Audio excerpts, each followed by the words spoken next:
So how many siblings do you have? 10. 10. It's 11 of us. Oh, wow. That's a lot. Yes. Well, we'll get there. Howdy, folks. Welcome back to Hoot and a Half. I'm your host, Matt King. This is my beloved co-host, Mike Sheffer. And today we are joined by Nick Viall. Hi, welcome. You guys Nice may know Nick from ABC's The Bachelor. He was one of the top most loved men on the show. He also was a runner-up for consecutive seasons, but he's far more than a handsome face and a breaker of hearts. You're also an actor, model, entrepreneur, and you're a host of your own podcast show, The Viall Files. I am, yeah. Correct, where you host. I think I modeled for like a weekend. Oh, well, Wikipedia still has it as a model, so I'll include it if that makes you look a little better. Nick, welcome to the podcast. It's nice to be here. Yeah, I'm really happy this is happening. And this is really great because for the longest time, your name had been floating around our whole social groups because we had some connections with our girlfriends, right? My girlfriend knows your girlfriend through a mutual friend, one of your sorority sisters, Patricia, Mallory Morris. And we were all talking like, are we going to meet Nick? Are we going to meet Nick? And we finally did. We hung out a few weekends ago. It was a delight. So I got to know, did I like pass the test as being like a good house guest? No, you were great. I offered you my clothes. You did. You gave me your swimsuit. Yeah. I don't think I was as flattering in the swimsuit as well. What do you mean? Like, I mean, you got like some good solid thighs. I do have thick thighs and a booty. And I just have like toothpick legs and not as like tan as you. Are you self-conscious about your... I'm sometimes self-conscious about my thick thighs. Like, because like the skinny jean era, it's been... Right. I'll buy like skinny jeans and like some people are like, whoa, geez. I'm like, I don't. I used to be self-conscious about it, and now I'm like trying just to own it and just being really comfortable with my body. Yeah. I mean, I've been working out on that tonal. I'm trying to get toned. Mike, are you self-conscious about your legs? No, I don't think so. I'm curious. Why did you show up to a pool party without a bathing suit? I didn't realize it was going to be the amount of times he's come over to my house without a swimsuit. Oh, I just thought we were hanging. I thought we were just going to, tan in the sun. Yeah. Just because not usually people's pools are like heated, but yours was like ready to go. I'd like an opportunity to defend Matt. Okay. Only because I often don't like when I go to a pool party. I often don't swim. Almost never. Yeah. Like it's like, do I want to like bare my soul and get wet? And we hadn't met at that point. Especially like I'd have to like a close friend, so I probably wouldn't bring a swimsuit either. But then he realized we were having fun. Yeah, I did, and I couldn't resist getting in. But I did kind of make it a move though to get you to offer a swimsuit because I went out to the car and I couldn't find it, and I walked in and I was like, "Oh," he was like, "Everything okay?" I'm like, "I just didn't bring a swimsuit." Well, I'm glad I delivered. You gave me multiple like, choices. had I been like, oh, too bad, and just walked outside, would you have been like, oh, what a dick? I kind of would have. Maybe. I don't know. But you really redeemed yourself. You were really great. And then it's awesome that we just found out like 30 minutes ago that we're going to be neighbors. Not next door neighbors, but close. We're like moving. we'll walk by on walks. But hopefully we'll be asked over again. Yeah, you guys are welcome anytime. All right. Fantastic.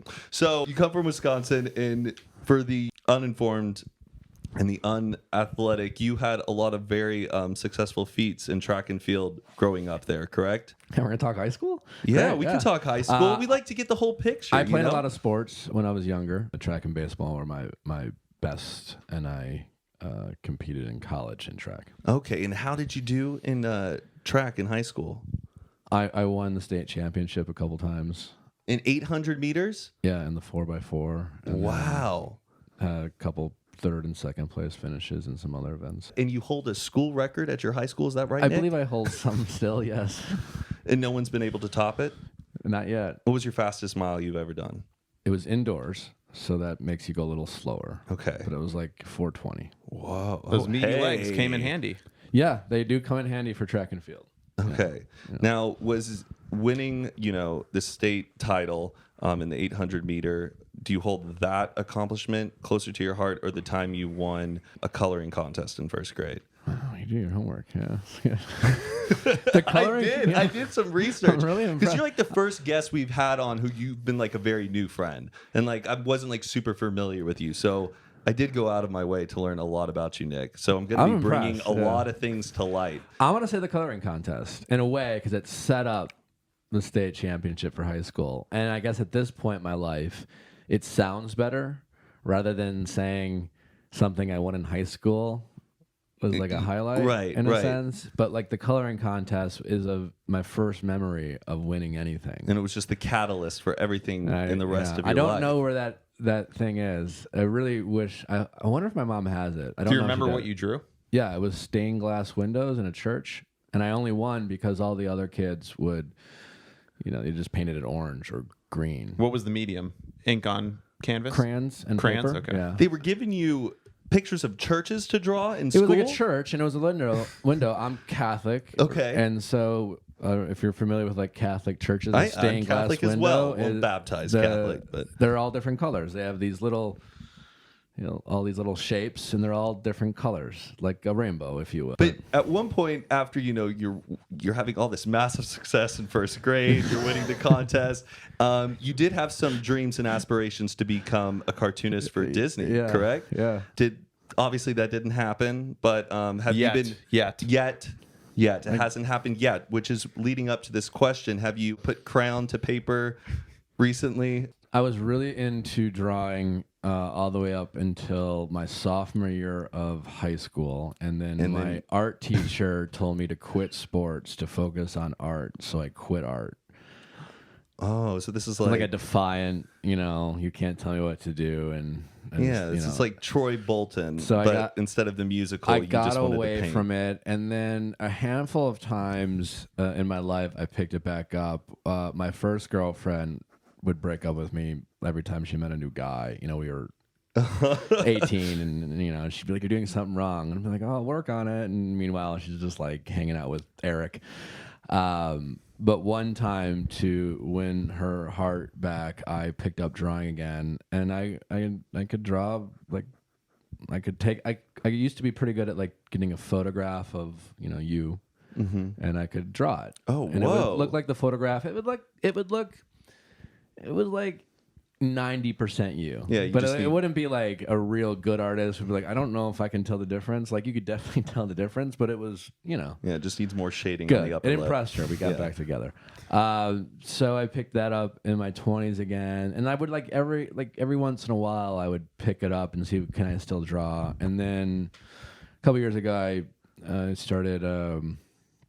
Bob Ross was on Netflix, and I was a big Bob Ross fan growing up, and I realized I'm like this shit. Well, most people just watch Bob Ross more therapeutically. It's kind of what's when Yeah, it's Like just a like kind of an wind down at the end of the ASMR. day. yeah, It's yeah, just- thank yes, you. ASMR, kind of like the happy little trees, and like I just liked watching artists when I was a kid, and so.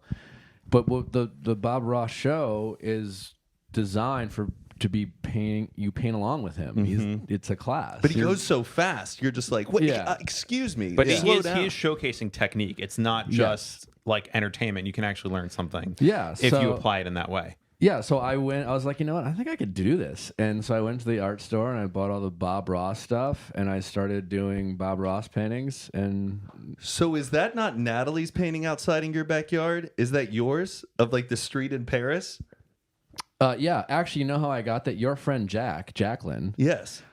she went to when I first met Jacqueline, and like we were just like acquaintances, and she was that's not a Bob Ross painting, but I was in my Bob Ross phase. So I would like just redo Bob Ross paintings, and I gave them away. Like I did like one live show when I first launched my podcast, and I just like gave them away to people. Cool. They're like I would do like because I was doing it for like I just need fucking content, and so I was like it was like shirtless Bob Ross. Whoa. And so I just, I kind of dropped it on Valentine's Day one day, like, let my audience know I can paint a little bit. And it, like, I would talk for like 10 minutes, and then I would like do like a fast forward paint. This whole time, I thought It's on that the was gram. Natalie's painting. You have to Wow. search. But then Jacqueline was FaceTime because I was like, do I want to go to Coachella? Do I not? And she FaceTimed me, and I was like, what's the situation? I don't know if I want to go. And then I ended up not going. But in the background, there was a picture of that thing. And I said, can you just do me a favor and take a picture of that for me and send it to me? And then I painted it. Whoa. So I never knew that. that's the last thing I've painted. That was a couple years ago. Now, I know that you also had a cameo appearance on the show Family Guy, correct? Yeah. Now, when you booked that, did Seth MacFarlane give you the courtesy to take you into the drawing room and show you how they make cartoons or anything like that? I didn't meet Seth MacFarlane, but one of the showrunners is a friend of mine, and that's how I ended up being on the show. But like they, obviously Family Guy will have kind of pop culture references and things like that. And then my buddy, they wrote it in, and they told me about it, and they called me up and like, hey, do you want to just read a couple of these lines? And I'm like, of course. And yeah, that was a lot of fun. So but it's great because you were also able to like. I make got the fun tour of yourself. and I met the artist. Yeah, and a lot. Yeah, that was probably of all the things I've been able to do as a result of going to the show is probably the coolest in terms of like that'll always stay with me. Like it's a part of history. Family Guy, and it's been on TV for so long. Have any of the other Bachelors ever gotten the glory of being on Family Guy? Not to my knowledge, but I can't say for sure. You're a special one, Nick. Thank you. Yeah. Speaking of Family Guy, you're a big Family Guy. It's a great segue. Did you like that segue? I'll add the drum fill, but yes. So you have 10 siblings, correct? Yes. And Peter is not one of them. Peter does not exist. But it would make sense because they are all biblical names. So like, it's surprising there's not a Peter in there. Bella's in the Bible? Well, I think her name is Isabel. Oh, So- okay. I think there's a lot more biblical names than people realize. And I don't know them all, but I think so. And then like get Teresa, like a Teresa, but then, it's like their last three. They're like, we're going to go off the reservation just a tad. Yeah. And where do you fall in the lineup? Just I'm the to second clarify, oldest. I'm the second second oldest. oldest, Do you sometimes feel like the oldest? In a way, I guess. There's like the three oldest ones are considered like the older. They're referred to in the family as the older kids, and then everyone else are referred to as the younger kids in this like weird way. How's the group chat with that family? I mean, that has to be pinging all the time. It is. It's on silent mode. I often don't participate, but it can get hectic. Yeah. Now, I read that one of your brothers gave you the nickname Lunches. Yes. Now, where does that come from, and does he still call you Lunches? He does not. Well, he never really called me Lunches. His name's Luke, and when I was in high school, he was, I don't know, 5 or 6. And my senior year, we were able to like, when you're seniors, you kind of like get to leave. And so we would take these long lunches and we would go to either my house for lunch or my friend's house. But when we were at my house, I would like, right before we go back to school, I'd grab some of the juice boxes my mom would get for their lunch. And my brother Luke would always be like, Nikki, those are for our lunches. And then my buddy AJ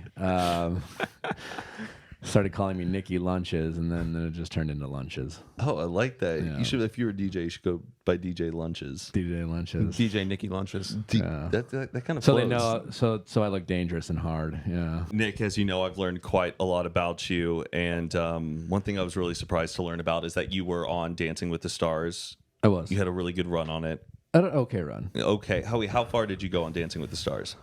I was on there for like, I don't remember. I actually forgot how many weeks now, but I was like top 5. That's still five or really 6. good. I went home the same week. I went home with Nancy Kerrigan, silver medalist figure skater. So I felt good about that. Oh, the figure skater only got as far as you did. As far as me. Damn. She was much better at dancing. It's not just a dancing competition. It's a performance competition. Right. I will say, like, she kind of had an ice queen reputation. Sweet woman, sweet lady, very kind, very nice to talk to.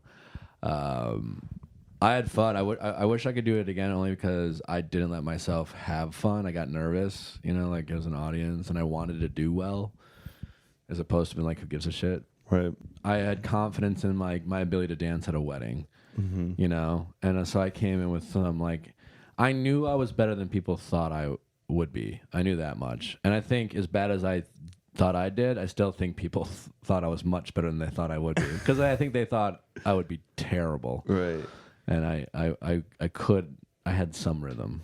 Are you a good dancer? I'm not bad. I have like my little like party trick dance moves. Like I can moonwalk, and people are like, "Whoa!" And you know that's it. That's called a good dancer. Oh, and then I know how to like kind of like goth dance, kind of I can hold my own. Like I have rhythm. Like I know how to. Like I think the trick is you just got to be on beat, and then it's all in the hips. You just got to move the hips. And it's really a confidence thing.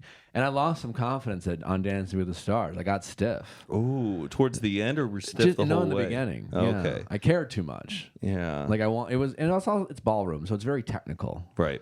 So you're 1, 2, like it's steps, and it's like paint. It was hard. It's more like doing homework than partying. Yeah. When you're learning these routines. Yeah, 100%. Yeah. But I did hear it's a great, and yeah. So Nick, as we've mentioned, you have your own podcast, the Viall Files, and you have now done what, over like 300 episodes? Yeah, we're at 304. I think we just dropped our 304th yesterday. Damn, how many are you doing a week? 3. 3 a week. Well, it's essentially 3 different shows. Okay. So You have like a Bachelor recap, and then so you're having all the it started with true guests. one show, and as most people, when you start a podcast, you're just like, oh, fuck, you start a show. Yeah. And I guess my flagship show, the original show, you'll be on it. It's an interview. You just talk to people. And just about life. There's always been a focus on relationship and dating. It's something I'm interested in social dynamics, and obviously my time on the show, et cetera, et cetera. And then the show started with just interviewing people, and then I was always the friend who would give sound relationship advice to people, and so I did this thing on my Instagram called Questions with Nick, where ask me a question. Oh, yeah, Usually yeah. it's like, what's your favorite color? And so I just kind of trained my audience. Like I just one person asked me one relationship question, so like I answered it, and I gave like a very creative answer, I guess. And so, that's kind of like, he's answering. Then it just kind of Just opens up the cans of worms. Only for started people to be answering interested. those, and it just turned into like a weekly relationship Q&A. It's kind of like a little bit of wit, a little snarky, a little kind of guy's perspective, but also people found it helpful, and that's kind of like what launched the show. And so we would do like just two people would call in, and so like it ended up being like a 2-hour like episode every time. And then we would, like, if The Bachelor was on, we'd talk about it for 10 minutes, but I didn't want it to be like a Bachelor show. And so that was like, it was like that for like 9 minutes, and it kind of took off and blew up. And then we're like, well, why don't we just take the Q&A, the people who call in, the advice, and just create a separate show. Right. And just, that's all that show is. And so we did that. And then after a year, it's like, well, people like, obviously, me breaking down the Bachelor when it's on, and people are very passionate about that show. Like they watch it like they watch their favorite sports game, and I just ended up having it under the same show, right? And because like in a way, it's all relationship focused and it all ties in, but they're very 3 different shows. I'm like, I'm 3 different hosts. One is just me giving advice, one is me interviewing people, and one is me just breaking it down like Monday morning quarterback style. Do you have a mostly like female audience, you'd say? Yeah, like 95% women. So you're really giving like your thoughts to girls who are listening. Like there's not that many like guys who are like, I'm looking for your advice. I call my guys like my 10%ers who call in. I don't know. I think it's around 90% women. But we're growing the male audience. TikTok's helped with that. That's great. Yeah. And you've had on so many guests. Which of those have like been your favorite like standout interviews you've had? I've had Nikki Glazer on a few times. She's a friend, and I've gotten like close with her as a friend through my podcast. She's always great. And Brian Baumgartner from The Office was really cool, really interesting. Lately, I've had some great guests. Dr. Maya. She's a behavioral scientist who worked on the Obama campaign, works for Google now, and so just kind of talking to behavioral scientists is kind of fascinating, especially when it comes, again, like interpersonal relationships and things like that. So we always have like a mix of experts and celebrities. Justin Long was he Get out of here, man! I gotta listen to some of these episodes. He was great. It's fun. Like Justin, I did my 200th episode with Justin, and so he's also a big Bachelor fan. He also like So he came on, and we it was like a 2 hour. I mean, and Justin's got the gifts for the gab. He's also got a really nice podcast called Life is Short with Justin Long, and so. I invited him back to recap an episode of The Bachelor, and then I was like, "Hey, again, sometimes I'll have, if people are into doing relationships, because we don't play the role of experts. We're like, I'm not an expert. You should probably see a therapist after you listen to me. But I am good at kind of helping people see their truth, right? I don't diagnose them. I'm just like, yeah, maybe this is what actually is going on, kind of thing. And so he came on for that. So he's done like Nikki. He's kind of done the hat trick of the shows. Yeah, I mean, I've had a lot of great guests. Those are the ones that kind of come to mind. Another question I have is you also have launched your own business with your sister, your essential oils brand called Natural Habits. Natural Habits. Tell me why we need to get into that. I'm kind of like a newbie when it comes to essential oils. I don't know if you do. I mean, it's I have anxiety. As a lot of us do. And as an adult, it's probably gotten a little worse. She's a holistic nutritionist, and she's really big into kind of like non-traditional remedies. I think our culture's kind of used to the quick fix, obviously. So if you have a headache, you take ibuprofen. If you have anxiety, and listen, I'm not a doctor or by any stretch. So if your doctor tells you to do something, you should again listen to them. But again, something like headaches, if you get headaches, sometimes there's other ways of maybe treating that headache other than taking ibuprofen, which is really hard on your digestive system. Or if you have anxiety, listen, if you have to take medication for it and your doctor says you should. But for me, I wanted to look at other forms. And essential oils can help with those things, especially with headaches. With anxiety, again, a lot of it has to do with, your anxiety comes with not being present, and a lot about essential oils is aromatherapy. Just kind of bringing it in helps relax you, calms you down, and just kind of focus on your breathing. Also, it just smells really good, and it's healthy rather than Febreze air fresheners. Everyone loves a good candle, but it's toxic. I mean, you're burning carcinogens into the air with candles. Oh yeah, completely. They're small amounts, but in college, I fell asleep.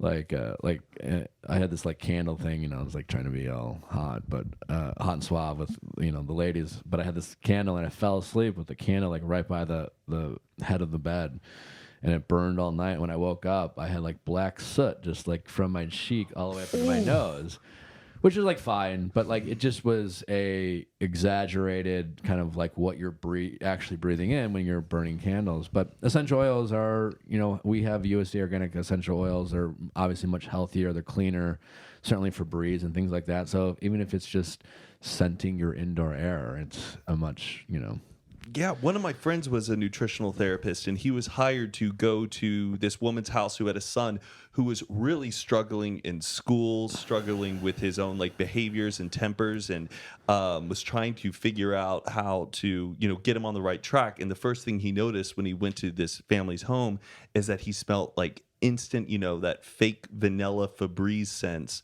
all throughout the house. And he realized in every room there was a Febreze plug that was just busting Cranked out up. this stuff. Yeah. And he goes, let's just take this out not good of for the you. home and see what the change is. And he said within a month, he noticed this huge change just chemically in this kid and what was going on in his brain. It's really kind of crazy. Your skin is your largest organ in your body. And so the things you put on your skin are that's in the air. Essential oils, unfortunately, the essential oil industry can get a bad rep from the people in the, because essential oils are great. They're also not a cure-all. They don't, if you need mental health help, it's not going to help. But there's literally people in the essential oil space that will act like it's like a magic potion for anything, and it is definitely not, right? Mm-hmm. So it can be something that absolutely helps with headaches. Does it cure all headaches? Absolutely not. Do you do I still take an Advil if I have a terrible headache that won't that doesn't go, like a small headache away, sure, yeah, So we're very careful how we sell it and approach it. But yeah, it's very helpful. Definitely got to get my hands on some. I'm happy to give you some. You would do that, I'll Nick? hook it up. Good man. I'll bring you something when you come on the podcast. And that's what's kind of wild about The Bachelor is you don't realize how many people watch that show and how many really notable people you're catching the eyes of. And I know that have had all those big fans who were also celebrities who've been on your podcast. But was there anybody else who you were surprised watched the show? Ooh, I was at Seth MacFarlane's Christmas party, and I said, have you guys been? I've heard about Seth MacFarlane's Christmas party. I only say the that because best it's one. not like Seth MacFarlane and I are like homies. He has no idea who I am. You're at the right? gate like, Seth, it's me. I But was it's on that one a episode. very large party that has a lot of people at it, and I think I like snuck in or went with some friends or whatever, or maybe my family guy, my friend who's a showrunner who does work and knows Seth quite well, but. Regardless, I was there and I was talking to some friends and I got a tap on the shoulder and it was Isla Fisher and her husband Sacha Baron Cohen, and I'm huge fans of both. And Sacha Baron Cohen, he's very tall. I mean, I'm tall, but he's much taller, and I was kind of in awe of him. And Isla was very complimentary and emphatic, and she's like, "I love you on the show." And so all Sasha said to me is, "I love your work," and I was just like, "Oh my god, I love yours." And so that might have been maybe the coolest moment. Yeah. But it is surprising how many people watch the show. I've had a handful of those moments, but that was probably the most memorable for me. Great. Well, I know that some listeners and viewers would think it would be a total ripoff if we didn't talk about The Bachelor. Now, I watched your season, but I haven't kept up with a lot of the other seasons. And, your podcast, you dive way more into the nitty gritty about thoughts on who and we who. go deep. It's a very passionate audience there. But I have some questions of me as a viewer about The Bachelor. And if I'm asking questions to the people listening and watching that you're like, oh, come on, Matt, I'm sorry. I'm just so curious and I want to get it from the source, because how often do you meet someone who was The Bachelor? So questions I have. Do they give you a ring, or do you pick out a ring before you go on the show? The wonderful Neil Lang has, it seems like a business relationship with Warner Brothers, and Neil provides one of his wonderful collections of rings for you. So you go into like a room and there's a bunch of rings. And you go, I Neil like this will one. show up. If you're the Bachelor, you like do this whole like scene with him, or if, I've met Neil a handful of times. Like, I know. He's like, I hope this one works. we're best friends. Do you have to take the ring back to him? And he's like, oh, sorry, it didn't work out. And he's just dusting well, if it you're off. the runner-up, you just kind of get one of the producers and be like, "Oh, that was embarrassing." And then, so they supply a ring, and if you stay together, you get to keep it. If you break up, you give it back. You have to stay together for 2 years, or you can keep it. Keep the ring. Yeah. Oh, damn. Has anyone ever auctioned off their ring like after the 2 years? I'm not aware of it. No. Okay. I don't know a lot of couples who broke. Like, a lot of couples have broken up for sure, but not many couples were together for 2 years and didn't get married. Right. You know what I'm saying? Yeah. Like, so there's only been one. Well, actually, now there's been 2 divorces. For a while, there was like for all the breakups, they had no divorces. Do they provide you lawyers if you get divorced? I don't think so. No.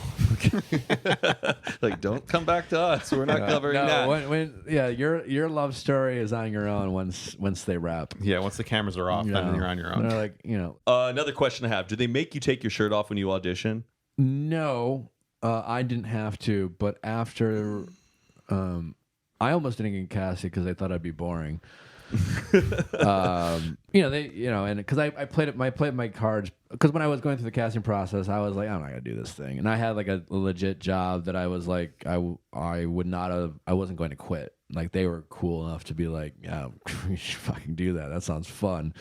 And after they casted me, like a day later, I got one of the producers like, hey, send me a picture with your shirt off, and I was like, no. And then I didn't Okay, send it yeah. to them. But I got and it was an adult male asking for that. I was You're like, like, no. "I'll Is this for pass." the show, or do you just want this for your own personal Yeah, collection? I was unclear. I was very guarded. He's but, probably quite the camera roll. Like if his girlfriend ever gets his phone, it's like, babe, who are all of these shirtless men in your phone? One of the first dates that season was a stripper date, which honestly, and I wasn't on because I got the first impression rose, but I am a little disappointed because I do feel like I could have surprised some people. Yeah. If you, when shirtless. Yeah. Well, just more like stripper moves. I feel like I could hold my own. Are you good on the pole? Yeah, I think I could have. I Put think on I a could have show? done all right. Yeah. I think I got it all right. I'm just saying, like, Did you not see What his was, like, the grind last time- choreography? Yeah. when was the last time you could showcase your male stripper skills? I've never done it, and no shame to anyone who does. Like, hey, Do male strippers get on poles? Or do they just kind of like Chippendale dance and thrust? that's a great question. I'm not familiar. I think it's just like a lot of push-ups and oil. Also, pole dancing is now really considered an art form. I had Sheila Kelly on my podcast who did this whole really cool documentary around like women empowerment and things like that. So pole dancing is far more than just being a stripper. Oh yeah, but, people are signing up for pole dancing classes. Yeah, it's an exercise- it's really a good whole exercise thing, routine It's- now. It's like an art form, and It'll be in the Olympics before we know it. You think so? It'll be I part of do like know rhythmic that, gymnastics. People just bringing out this massive pole to attach to the ceiling. Art used to be an Olympic event. It Art? did, yes. Art and like music used to. You would just like the Bob Ross painting. You could just be like art. Wow. Give me my medal.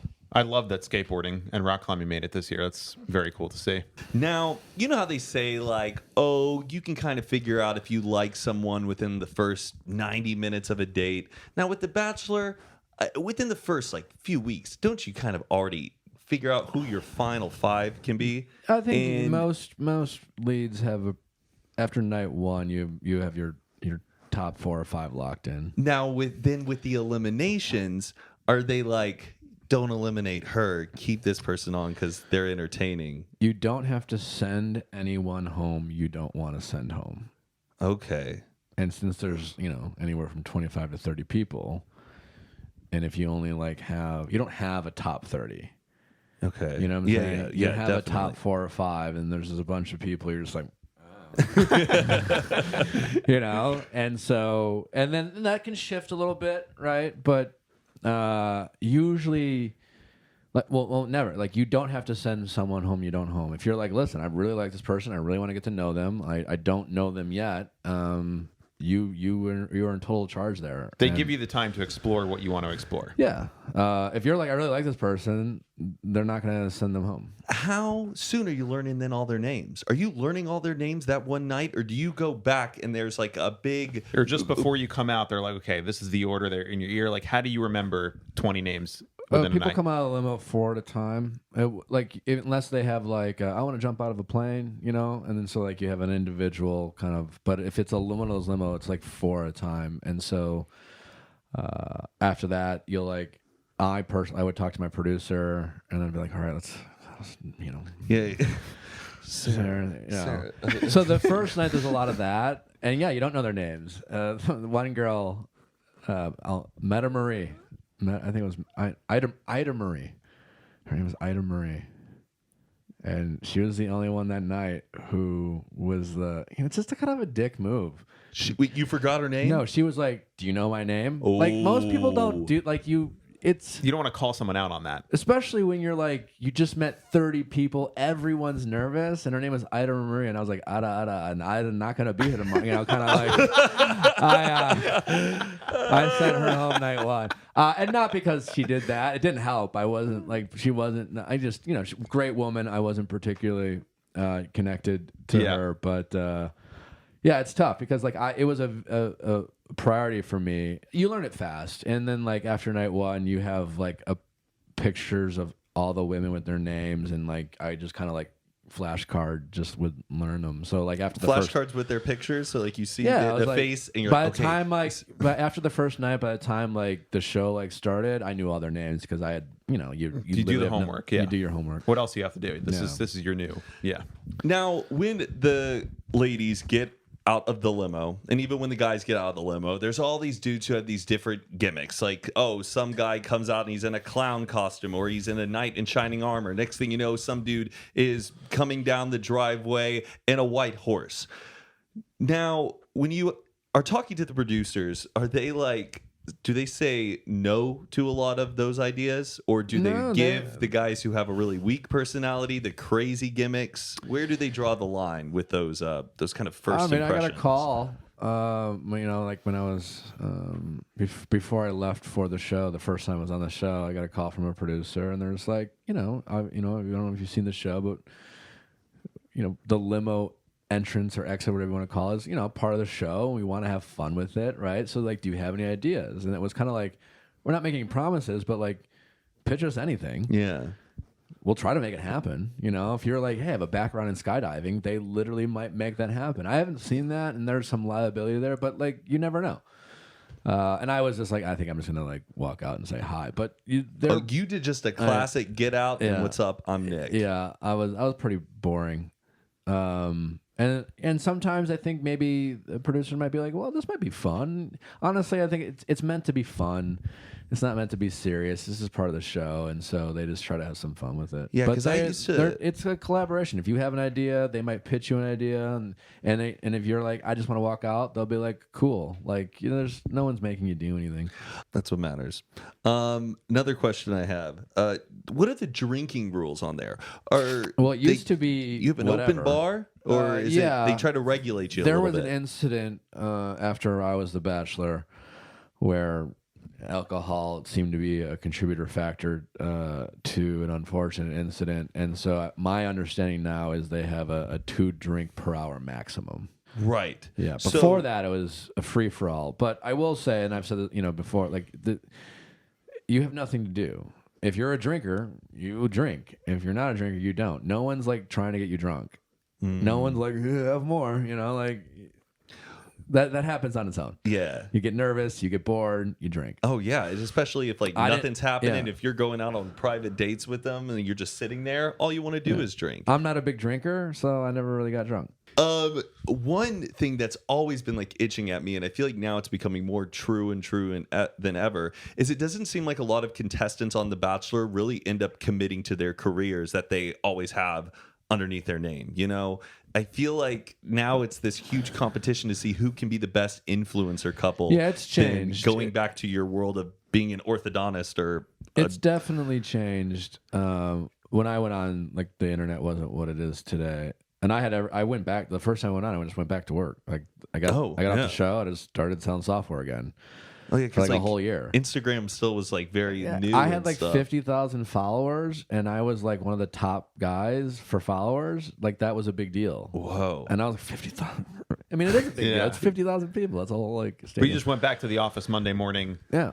Hawking software, doing your thing. Yeah, I just went back to work, and then I ended up going on again because I, had a relationship with the girl and whatever. And then after that point, I was just like, before I go back, I mean, literally, the Salesforce guys were very cool and supportive, and they were like, you should go. And what they called is the Hollywood thing.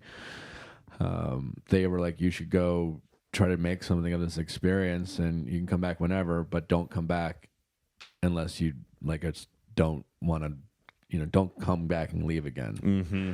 But yeah, now it's different. Now there's like a playbook now, or a perception of a playbook, or with influencing and brand deals and et cetera, et cetera. Yeah, it's when I went on because I thought like it'd be cool like to travel to Europe and be like, I don't know, like I used to think it would be cool to be on the like local news, so like that'd be fun. Like I went for the experience, and then now it's turned into like it's hard to go on for the quote unquote right reasons, because you're aware of what people have been able to make of it, Yeah. So yeah, it's hard to expect a level of genuineness, but like, we live in a world where people have like stopped thinking that two things can be true at the same time. Like, you can go on and be cynical, and you can go on and be like, I guess I hope I get followers, and you can still fall victim to the environment and you could still fall in love, you can still meet me. I'm like, oh fuck, I like her, like shit. And you can take it seriously even though you didn't think you would. No sane person goes on for love. You know, like, and I, you know, if you're like, no, I'm like, had a hard Come time on. looking for love. I guess I have to go on The Bachelor. You know, like, can't find any, like, that's insane. Yeah. But if you go, I went on like my thought process, and I think most normal people, it's just like you go on, you go on because it's a fun TV show, and I was personally open. Like I made a conscious thought of, well, if I'm going to do it, I guess I'll give it a shot. I'll be open to whatever it is they're gonna put me in, and if that means like meet a girl and see if there's a connection, then I will see if there's a connection.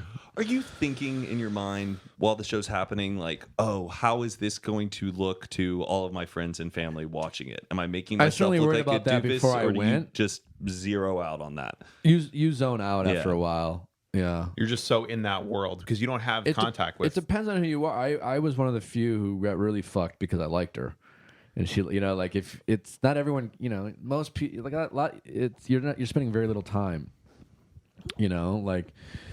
You know, all the, you know, when I was The Bachelor, a lot, you know, I'm sure you saw if you watched the season, like, oh, Nick's the greatest, and I think I'm like falling in love with him. And most of the girls didn't know me, and they didn't give a shit about me, nor should they, because like I didn't get to know them. I was into like 3 or 4 other women, and the rest was like we were all just kind of being polite, and so they didn't care, and I didn't care, and so they didn't get emotional, you know, they didn't get invested. But when you get invested, when you care, then it's a risk because you care, and you're like, you want to fight for this relationship with the other 3 guys that care, and then it's real, yeah. and it's Yeah. real, and then you're just you can really get yourself in trouble with your emotions. Do you ever have like bachelor nightmares? Like you go to bed and you just like you you're wake like, up and you're back in the. Shockingly, no, No, it doesn't, I really like, don't. trigger- Of all the recurring dreams I have, I don't. Oh. Besides your like Oculus Yeah, population. I never have dreams. I don't like have a dream where I'm like back in that world. Oh, I still have like speech and debate dreams like all the time. Like I'm about to give a speech to a ton of people and I've forgotten all of my lines. I have a similar recurring. I ran track.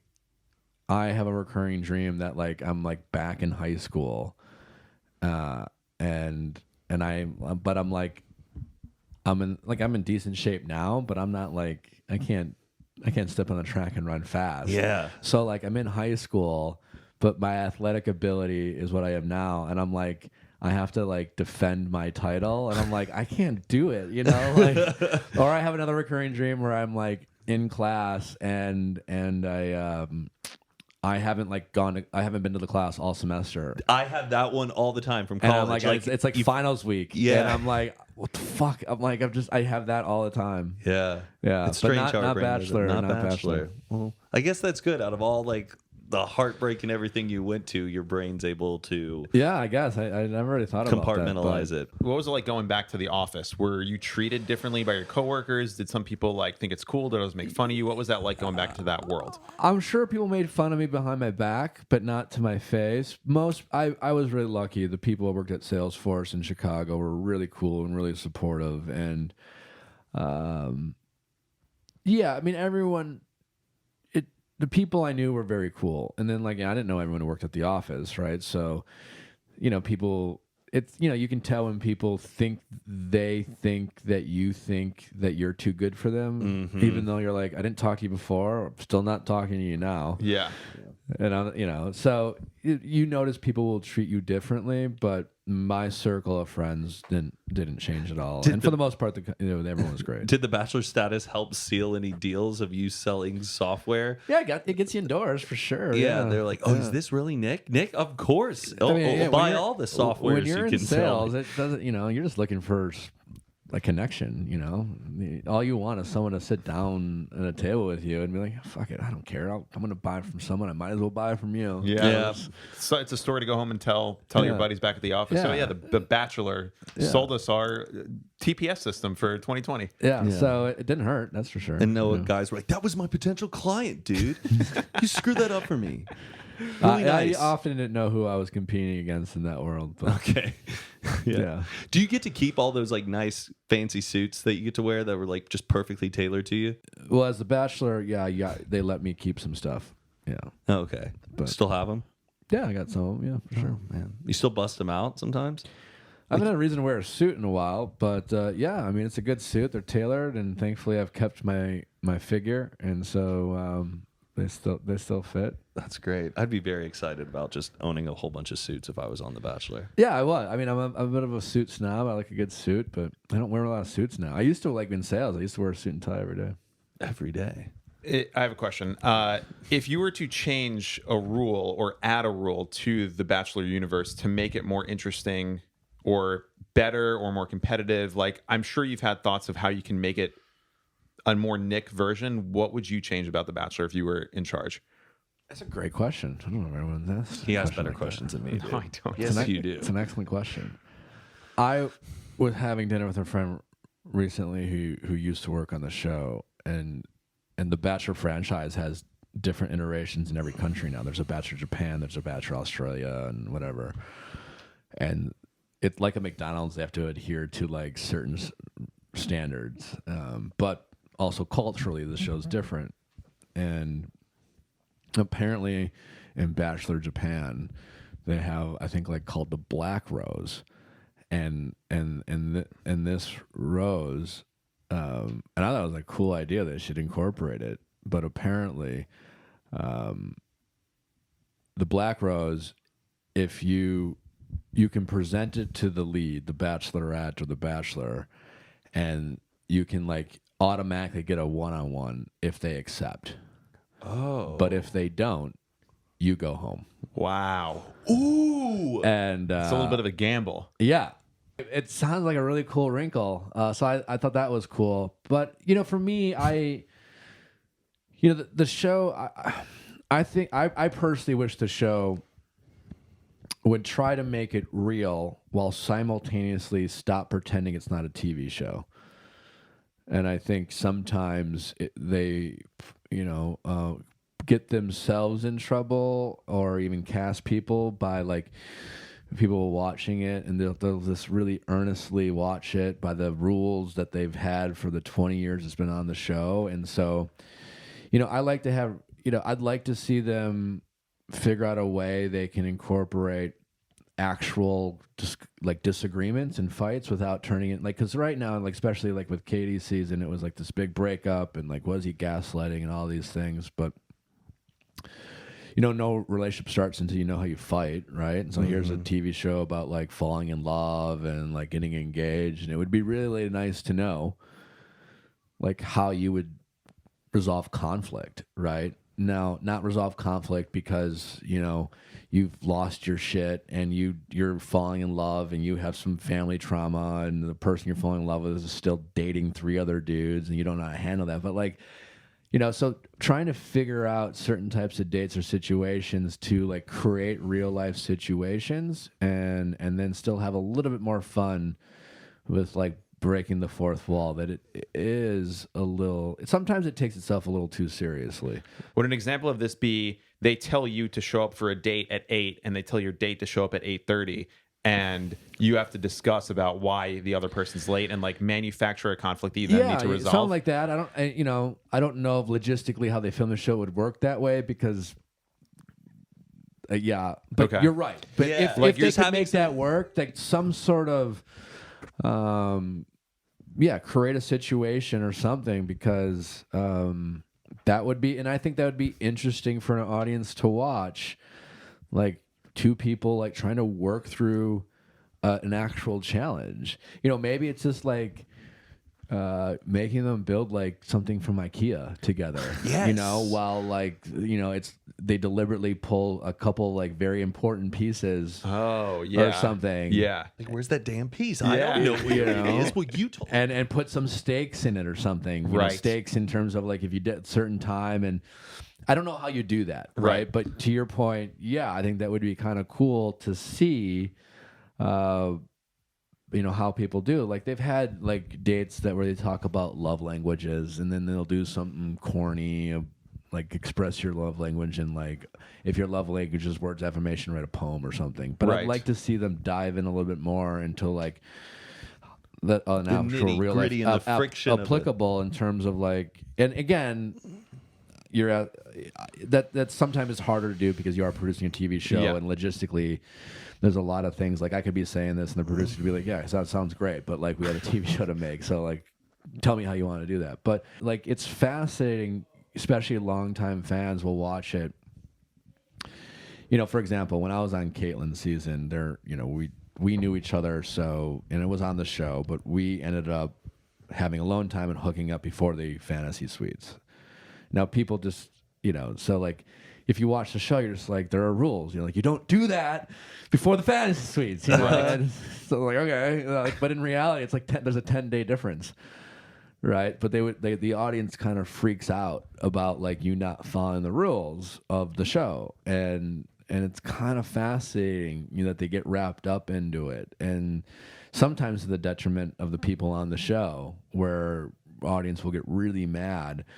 And I guess to their credit, they successfully like almost train the audience to like to be like, yeah, no, the Bachelor gets to date 4 women, so like that's, you have to be okay with that. You know what you signed up for, and it's like I was kind of fascinating that they. It is similar to sports though in that way that these people look at it like if you're a crazy sports nut, you're gonna get off on the technicalities. 100%. It is sports. Yeah. Like and I am thankful for that in the sense that that's why people love the recaps. It's Monday morning quarterback. Yeah.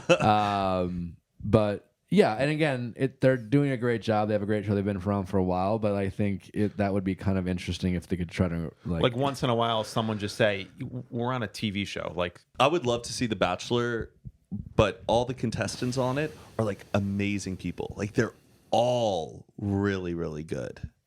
Like, yeah, because sometimes I feel like they cast some people where it's like, oh, you have the crazy person and you have the person who's shy, but all of them are so exceptional where the Bachelor truly cannot make his mind. And even as fans, you can't make up your mind because every one of them are just awesome. But maybe the drama, there won't be that much drama because everyone's too polite and knows how to handle conflict. But I just want to see one where I have no clue on who could be it. Yeah, I know. I think, listen, it's one of those things. They've been so successful for so long. It's hard to, if it's not broke, don't fix it kind of thing. So I get why it's the same shit every season and it works. So it's hard to critique. But exactly. I'm with you. Yeah, I think sometimes I would rather, if you're going to use a football analogy, Bill Belichick, fire fast, hire slow kind of thing. Or I'd rather cut a player a year too early than a year too late. So I'd like to see them try to adapt to the times rather than react to the times. But that's just me. Yeah. And, who the fuck am I? But more about former Bachelor. Yeah, I'd like to see that too. Yeah. And so whether it's that or something else, I've said this before. I think that there's a lot of great people on the show, but for all the villains they have who kind of get screwed over, more people actually look better than they are in life. Mm. Because if you're just quiet and gentlemanly and you say like, thank you, ma'am, and I'm just grateful to be here, it'll trick a lot of people, even though you're kind of a piece of shit in real life. Mm-hmm. If you're honest on that show and a little snarky and have no problem being like, I think it's weird to like be okay with you dating a girl I like, then all of a sudden you're like jealous and rude and inconsiderate and not a gentleman because you're like interrupting someone else on, you're acting like a real human being in an unreal world. It's really, really bizarre. So I'd like to see them figure out how to adapt to that, but we'll see. We'll see in another world. So I've kept up with like the Bachelorette, the one that's ongoing. Katie season? A little bit. Katie seems to be very happily engaged to Blake, but she spent 15 minutes berating Greg on live TV. What are your thoughts on that? I could go on and on. No, I was not surprised she did it. I was disappointed she did it. I may have suggested to her before she recording it in a conversation that if she were happy, she should lean into her happiness. More than kicking up That's all I said. Oh. It was breaking news, by the way. This is an exclusive.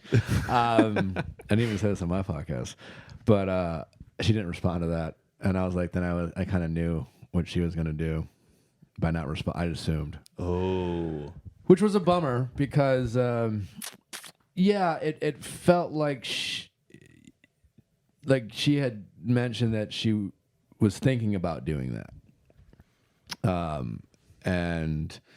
And I don't. And at the time, I just had Greg on my podcast, so other than interviewing him, I guess I got to. It was virtual, so I didn't get to meet him in person. But at that point, actually at that point, I assumed it was going to be Greg because I was spoiler free at that point. But I was just like, all I got to say as far as you recording AFR is, if you're happy, you should lean into your happiness. It was a bummer. For a lot of reasons. I met Katie. I'm rooting for Katie. I want her. I'm protective of all the leads because it's a very difficult. It's an impossible task. It really is hard. I empathize with anyone in that position for both what they have to go through while they film, what they have to go through post, the responsibility of the show. Like it's a lot, and so I always try to give them advice. A lot of them don't take it, and I guess I don't really care, but. It does put them in tough situations and sometimes hurts other people. But yeah, listen, it's the opposite of love is indifference. So I know Katie was upset with Greg, and as I told Greg, he definitely didn't handle his breakup well, and certainly I felt like he needed to apologize for that, and he did. But yeah, what Katie did to Greg, she justified it by saying she was angry, which, listen, we get angry. Sometimes we react. Sometimes we have to apologize for those things. To my understanding, I don't believe she has or feels like she should apologize to Greg. So it's kind of like, seems a bit, hypocritical, I guess. Your advice is good, though. Yeah. Lean into your happiness. It reminds me of a quote I say a lot, which is, if you turn toward the sunshine, then all the shadows fall behind you. Yeah, that sounded much better than what I said, but yeah, more poetic. You but can have that. Yeah, have it. Yeah, it was just kind of a bummer to see. Also, I'm pretty confident in saying, from both what I saw on TV and what I know in life, that she was always going to pick Blake anyways. And so, yeah, it was just kind of a bummer because, again, I have a ton of empathy for Katie and how difficult it was, how emotional it is. But listen, I think at the end of the day, she just did herself a disservice because obviously a lot of people watching it were very critical of that. And I don't pile on her at all because it was very difficult for her. But it was more like, especially if you're going to break it down like a sporting event, right? And if you're gonna, the AFR was set up in her favor, right? Greg got all this heat from how he handled it the week before. They opened up the episode, re-showing the worst part of the fights, and by worst parts, like all his worst parts of the fights. Brought her out a bunch of times, kind of being like, "Yeah, I got screwed over," and then got Tasha and Caitlyn kind of being like, "Yeah, that was," it was kind of slanted in her way, and she's the Bachelorette, and it should be. So like it's like she was on the 1 yard line, right, and the other team's like, just take it in the end zone. We're not even gonna play. Right, we're not even gonna try. We're not gonna play defense. The other team was like, "This is the play we're gonna run. We're gonna give you all that." Like it was hers, and she like called hike and ran the other direction and scored for the other team. Like I just don't understand the logic because she could have came out and she still could have defended herself. Right, she didn't have to be a pushover. She could have come out. She didn't even have to hug the guys. She could have said, "It's really nice to see you. First of all, I hope you're doing okay. Sorry it didn't work out. I'm sorry it didn't work out. I do want to say it really bothered me that you did this. It hurt my feelings." You could even say, "I felt uncomfortable. You made me feel uncomfortable." She could have really leaned into him, but still, and kind of stood her ground and really like try to hold him accountable, all while not making it seem like at the end of the day, she's just not over it. And quite frankly, again, I always thought I think she was always going to pick Blake. So it's like, what was the motive there? You know, it was almost like hard. There was a lot of contradictions, and then she misdefined gaslighting, which, you know, we've all been there. We're not psychologists or therapists, but I think it's important to like not go on national television and define a very triggering word wrong. And accuse another person of something that you can't even define. So that was, you know, you have a lead. So it was a big mess. And again, like, I empathize with her. I get why it's emotional. I get why it's hard. But like, lean into your happiness. Take the touchdown if the team's going to give it to you. Don't get fancy. And listen, like I said, unfortunately, it was to her own detriment. Do you feel like this is going to affect her relationship with Blake? Where he's going to be like, what was the point of that? You know, honestly, it doesn't have to if they don't want to. But I guess to that point, if it's one of those things, like it is a TV show. I haven't met Blake. I've heard a lot of nice things. He seems like a nice guy. And to his credit, he's handled a very tough situation with a lot of emotional maturity. Like, you know, Greg seems like a nice guy in the interview, and he owned up to a lot of things. But I think Greg is immature for his age, and maybe that's the result of the trauma he's had, and he owned that. He's got some growing up to do, but I don't even know how old Blake is, but the guy's, you know, comfortable in his own skin, and he didn't make a lot of the mistakes, and he showed a more maturity than Greg. So that maturity is going to be required in their relationship to like not sweat the small stuff, not bring up all the bullshit that happens on the show. The only way to make that a relationship work in that world is to just kind of agree to just be like, that was a fucking show. We both were asked to do some insane shit. So like, if we really want to make this work, we got to start over. So are they willing to do that? I don't know. So that's why I say it doesn't have to hurt them, but they both have to consciously decide to like start over. And even if that didn't happen, they would have to start over anyways. Yeah. Right. They would have to, you know, like when it's the, you know, I think Blake's going to be fine, but like on other seasons, you have to watch the person you're engaged to make out with a bunch of people. You got to watch them say, I'm in love with you, and, or do some sort of like emoting.